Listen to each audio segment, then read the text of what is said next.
Assalamualaikum warahmatullahi wabarakatuh. Perkenalkan, nama saya Rifana Isnaining dari Prodi Pendidikan Biologi B, Universitas Negeri Makassar. Baik, pada kesempatan kali ini saya akan menjelaskan tentang kladogram filogeni atau biasa dikenal dengan pohon filogeni. Pertama, apa itu filogeni? Filogeni merupakan sejarah evolusi kelompok organisme yang saling terkait. Filogenetik merupakan salah satu cabang dari biologi yang saling berhubungan, mempelajari serta menentukan hubungan evolusioner dan juga pola keturunan serta kelompok organisme. Hal ini diwakili oleh pohon filogenetik yang menunjukkan bagaimana spesies tersebut berhubungan satu sama lain dengan melalui nenek moyang yang sama. Sebuah klade merupakan sekelompok organisme yang melingkupi leluhur dan semua keturunannya. Linnaeus mengklasifikasikan organisme dengan berdasarkan ciri-ciri fisik yang jelas. Pada dasarnya, organisme ini dikelompokkan bersama-sama apabila mereka tampak sama. Setelah Darwin itu menerbitkan teori evolusi pada tahun 1800-an, para ilmuwan juga mencari cara untuk mengklasifikasikan organisme yang menunjukkan filogeni. Ada 3 jenis kelompok filogenetik, yaitu yang pertama kelompok monofiletik, di mana terdapat leluhur dan semua keturunannya. Yang kedua, kelompok parafiletik, di mana terdapat leluhur tetapi hanya beberapa keturunannya saja. Yang ketiga, ada polifiletik, di mana terdapat segala macam organisme tanpa nenek moyang mereka yang sama baru-baru ini.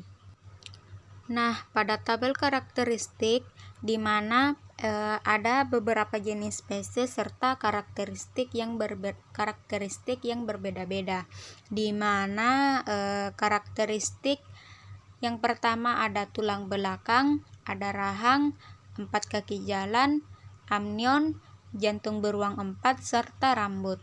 Pada Lancelet tidak memiliki semua karakteristik yang ada pada spesies Lancelet tersebut.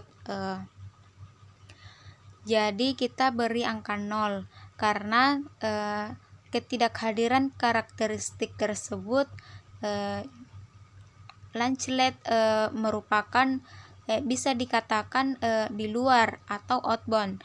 Nah, pada lamprey hanya memiliki tulang belakang. Untuk rahan, 4 kaki jalan, amnion, jantung beruang 4 serta rambut tidak memiliki atau tidak memenuhi karakteristik nenek moyang. Jadi di sini lamprey hanya diberi hanya memenuhi tulang belakang saja, jadi diberi angka 1. Nah, untuk kedua yaitu ikan tuna. Nah, ikan tuna ini hanya memiliki 2 karakteristik, yaitu yang pertama tulang belakang dan juga rahang, tetapi tidak memiliki 4 kaki jalan, tidak memiliki karakteristik amnion, jantung beruang 4 dan juga rambut. Nah, jadi kita beri angka 0 karena tidak memenuhi karakteristik tersebut. Untuk salamander ini hanya 3 memenuhi syarat, yaitu yang pertama tulang belakang, ada rahang, ada 4 kaki jalan, tetapi tidak memiliki amnion atau jantung beruang 4 dan juga rambut. Jadi kita beri angka 0 di situ. Nah, untuk penyu ini hampir memenuhi syarat nenek moyang sebelumnya, tetapi tidak memiliki karakteristik pada rambut saja. Jadi sama seperti sebelumnya kita beri angka 0. Nah, pada penyu ini yang memenuhi kriteria atau karakteristik pada jenis spesies ini tentu kita beri angka 1 karena memenuhi dalam arti memiliki tulang belakang, memiliki rahang, dan memiliki 4 kaki jalan serta amnion atau jantung beruang 4. Nah, pada macan tutul ini semua kriteria semuanya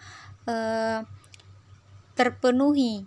Artinya karakteristik pada macan tutul memenuhi semuanya. Artinya memiliki tulang belakang, tulang rahang, 4 kaki jalan, amnion, jantung beruang 4 serta rambut. Nah, pada macam tutul ini artinya kekerabatannya kepada penyu itu dekat. Jadi bisa dikatakan ini merupakan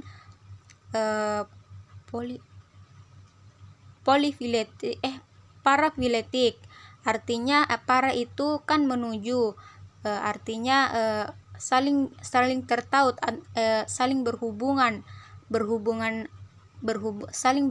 erat antara nenek moyang macam tutul dan juga penyu. Nah, selanjutnya ada kladogram, di mana kladogram ini adalah pohon filogenetik. Nah, untuk pertama yaitu pada lancelet, di mana lancelet ini tidak memiliki karakteristik atau tidak memenuhi karakteristik yang ada. Nah, jadi lancelet ini outbound, di luar, artinya nenek moyangnya mono, tersendiri, monofiletik. Nah, adapun juga pada lamprey lancelet ini merupakan monofiletik. Artinya dia mono, artinya sendiri. Keturunannya, nenek moyangnya yang dahulu hanya sendiri.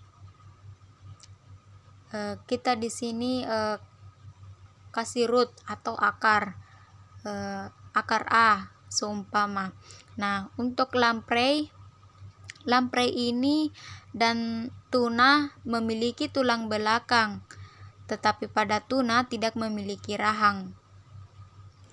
Nah, pada salamander juga di sini hanya sama seperti lamprey, tuna memiliki tulang belakang, dan juga tetapi hanya tuna dan salamander yang memiliki rahang.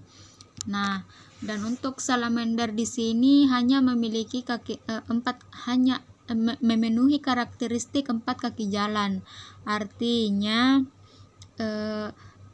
keturunan atau nenek moyang yang sama seperti sebelumnya, tetapi hanya memiliki sedikit perbedaan di sini. Nah, mungkin antara lamprey dan salamander itu bisa dikatakan polyphyletic. Artinya di sini memiliki keturunan yang sama, atau terdapat leluhur dan juga hanya beberapa keturunannya saja. Nah, untuk menentukan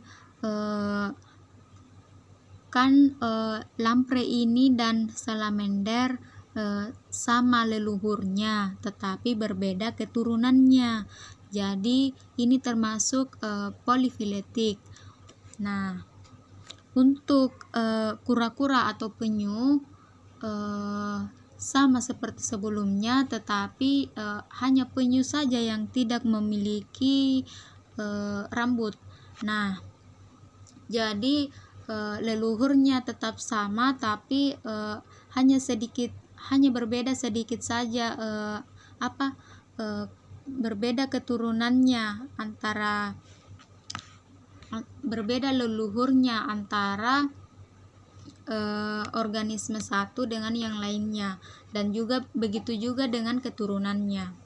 Nah, untuk pada macam tutul ini memiliki semuanya atau memenuhi karakteristik yang ada.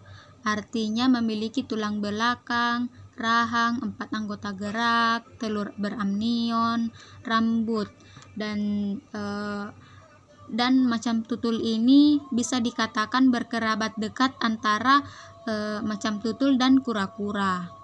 Seperti itu.